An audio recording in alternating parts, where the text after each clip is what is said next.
اعوذ باللہ من الشیطان الرجیم بسم اللہ الرحمن الرحیم دوم کلمہ شہادت اشہد ان لا الہ الا اللہ وحدہ لا شریک لہ واشہد ان محمدا عبدہ ورسول۔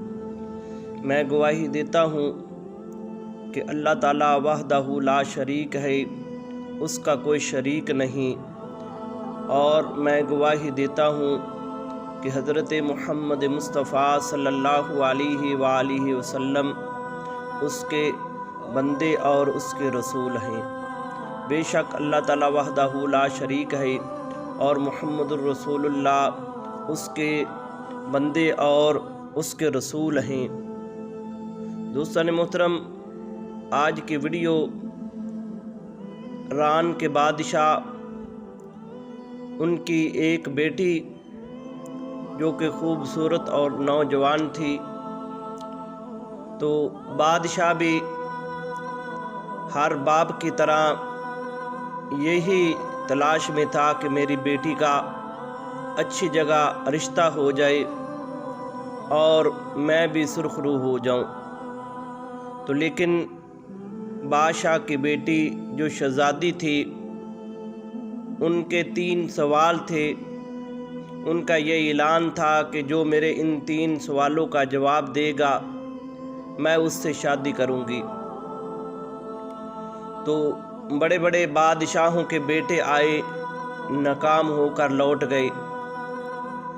تو اس وقت کے عالم، ان کا بیٹا جس کا نام اعظم تھا، اس نے اپنے باپ سے کہا کہ اے ابا جان، میں خواہش مند ہوں کہ میں بادشاہ کی بیٹی کے 3 سوال کا جواب دے کر میں ان سے شادی کرنا چاہتا ہوں۔ تو اس کے باپ نے کہا کہ اے بیٹے،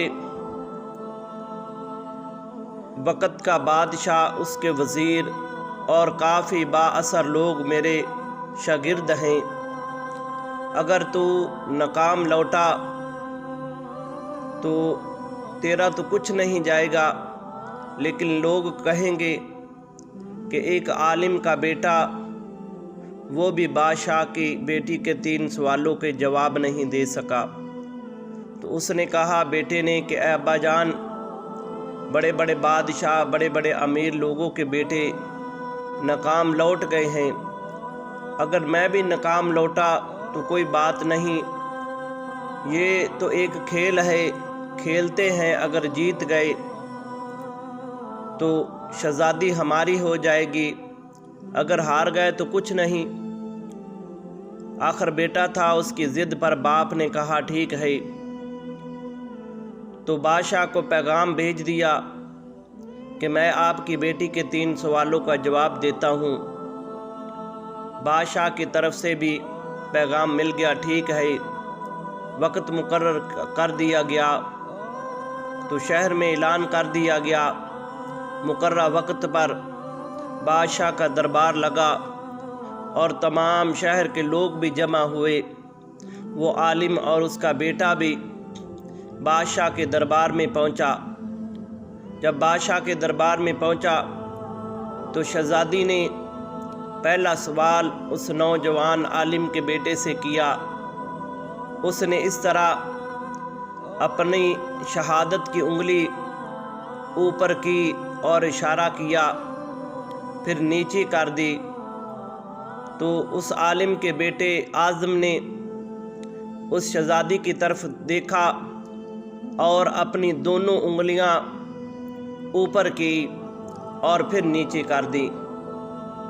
تو ملکہ جو بادشاہ کی بیوی تھی، اس نے مبارک دی اور اس نے شاباش دی کہ شاباش بیٹے، تو اپنے پہلے سوال میں کامیاب ہو گیا، تو نے شہزادی کے پہلے سوال کا جواب دے دیا۔ تمام لوگ مبارکیں دینے لگے۔ پھر شہزادی نے دوسرا سوال کیا۔ اس نے ایک تلوار پکڑی اور تلوار پکڑ کر اس طرح ہوا میں لہرانے لگی، تو لہرا کر پھر وہ بیٹھ گئی۔ تو اس عالم کے بیٹے اعظم نے اپنی جیب سے قلم نکالا اور جس طرح اس نے شہزادی نے ہوا میں تلوار لہرائی تھی اسی طرح اس اعظم نے اپنی قلم کو ہوا میں لہرایا اور لہرا کر بیٹھ گیا۔ تو ملکہ نے پھر مبارکباد دی کہ اے بیٹا شاباش، تو اپنے دوسرے سوال میں بھی کامیاب ہو گیا۔ تب چاروں طرف سے مبارکیں آنے لگی۔ پھر تیسرا سوال، شہزادی اٹھی، محل کی سیڑھیاں تیزی سے نیچے اتری اور پھر تیزی سے اوپر چڑھی، پھر بیٹھ گئی۔ تو شہزادے نے اس شہزادی کی طرف دیکھا، اعظم نے، عالم کے بیٹے نے شہزادی کی طرف دیکھا، اس کا سانس پھولا ہوا تھا اور وہ بیٹھ گئی۔ تو اس اعظم نے اپنا ہاتھ اس طرح دل کے اوپر رکھا، اس شہزادی کی طرف دیکھا۔ جب شہزادی کی طرف دیکھا تو شہزادی شرماتی ہوئی، مسکراتی ہوئی دوڑ کر محل کے اندر چلی گئی، کمرے میں چلی گئی۔ تو ملکہ نے مبارکباد دی کہ اے بیٹا شاباش، تو اپنے سوالوں میں کامیاب ہو گیا، تو نے میری بیٹی کے تیسرے سوال کا بھی جواب دے دیا۔ چاروں طرف سے مبارکیں آنے لگی۔ تو بادشاہ نے جب اس اعظم سے پوچھا کہ میرے قریب آ جاؤ، وہ قریب آ گیا۔ تو اس نے پوچھا کہ اب میں تم سے پوچھتا ہوں کہ میری بیٹی نے جو تجھ سے سوال پوچھے ان سوالوں کا مجھے لفظوں میں بیان کرو کہ کیا جواب تھے، اگر ایک بھی غلط ہوا تو تیری گردن کاٹ دی جائے گی۔ تو اس نے بڑے اطمینان اور بڑے سکون کے ساتھ جواب دیا کہ اے بادشاہ سلامت، جب شہزادی نے پہلا سوال مجھ سے پوچھا، اس طرح اس نے ایک انگلی ہوا میں لہرائی، مجھ سے پوچھا کیا تو ایک اللہ کو مانتے ہو؟ تو میں نے کہا میں اللہ تعالیٰ اور اس کے رسول جناب حضرت محمد مصطفیٰ صلی اللہ علیہ وآلہ وسلم دونوں کو مانتا ہوں۔ تو اس نے کہا ٹھیک ہے۔ پھر دوسرا سوال اس نے پوچھا، جب اس نے تلوار ہوا میں لہرائی، کیا تلوار سے بھی کوئی بڑا ہتھیار ہے؟ تو میں نے اس طرح قلم لی اور قلم سے میں نے بتایا کہ تلوار سے بڑا جو ہتھیار ہے وہ قلم ہے، تلوار کے زخم سے گہرا زخم جو لگتا ہے وہ قلم سے لگتا ہے۔ تو بادشاہ نے کہا شاباش بیٹا۔ پھر تیسرا سوال، وہ تیزی سے سیڑھیوں میں اتری اور پھر بیٹھ گئی۔ اس نے پوچھا کہ میں تھک چکی ہوں۔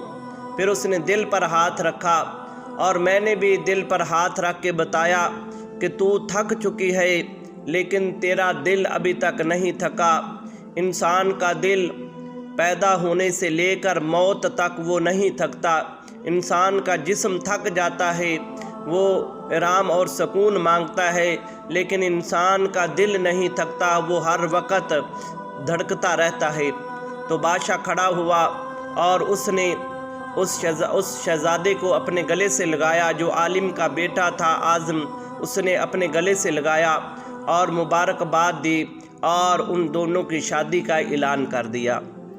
تو دوستو، بے شک اللہ وحدہ لا شریک ہے، اس کا کوئی شریک نہیں، اور حضرت محمد مصطفیٰ صلی اللہ علیہ وآلہ وسلم اس کے بندے اور اس کے رسول ہیں۔ اللہ جل شانہ نے ارشاد فرمایا کہ اے لوگو، میں ہر گناہ معاف کر سکتا ہوں، لیکن جو میری ذات کے ساتھ کسی کو شریک کرے گا میں وہ نہیں معاف کروں گا۔ اور محمد، میں آپ کے پاس امت کی رہنمائی کے لیے اپنا نبی، آخر الزمان نبی حضرت محمد مصطفیٰ صلی اللہ علیہ وآلہ وسلم کو بھیج رہا ہوں، تم اس کے اوپر ایمان لے کر آنا۔ جب تم اس کے اوپر ایمان لے کر آؤ گے اور میری ذات کے ساتھ کسی کو شریک نہ کرو گے تو میری بارگاہ میں کامیاب ہو جاؤ گے۔ اور دوسرا، بے شک علم جو ہے وہ تلوار سے زیادہ طاقتور ہے۔ علم وہ کام کر جاتا ہے جو تلوار نہیں کر سکتی۔ قلم کا جو زخم ہے وہ تلوار کے زخم سے بے شک گہرا اور بہتر ہے۔ اور بے شک اللہ تبارک و تعالیٰ نے انسانی جسم کو پیدا کیا اور اس میں ایک ایسی چیز کو رکھا جسے دل کہا جاتا ہے۔ انسان کا تمام بدن تھک جاتا ہے لیکن انسان کا دل نہیں تھکتا، وہ پیدائش سے لے کر قبر تک وہ دھڑکتا رہتا ہے اور جسم کی رہنمائی کرتا رہتا ہے۔ اسی کلمات کے ساتھ ہم ویڈیو کو اختتام کرتے ہیں کہ تمام تعریفیں اس وحدہ لا شریک کے لیے جو تمام جہانوں کا رب ہے، اور درود و سلام اس آخر الزمان نبی جو کائنات کے مالک اور آخر الزمان نبی ہیں جناب حضرت محمد مصطفیٰ صلی اللہ علیہ وآلہ وسلم۔